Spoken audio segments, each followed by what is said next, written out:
حدود يا التطبيق. اليهود فنان تونسي كي ماهوش يمشي يغني في اسرائيل مثلا مش طيبه. مش طيبه. مش طيبه كيفاش؟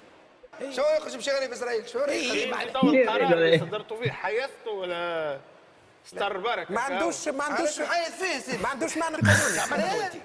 شنو؟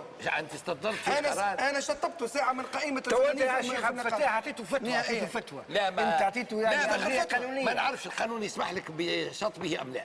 القانون يسمح مادام هو منخرط معايا في النقابه. اي انا شطبته ساعه من نحيي قائمه من النقابه. نقابه فقط. نحيي من النقابه حر. ما تنجمش تمنع نحيي من النقل. النقابه اذا كان القانون يعطيك.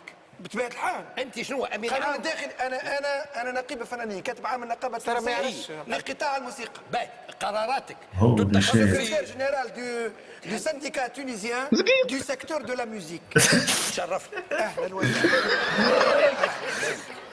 الحكم كله القانون النظام الداخلي شنو نتاعو. معناها شنو معناها حاجه كبيره يعني يا شيخ. يقدم واحد صفة. تحيي في احترم جنرال الصفات. تحيي في عقيد احترم مالك صدقت نقيب يعني 3 نجوم. معناها سمير يحسبني حتى في شخص يسلم عليا.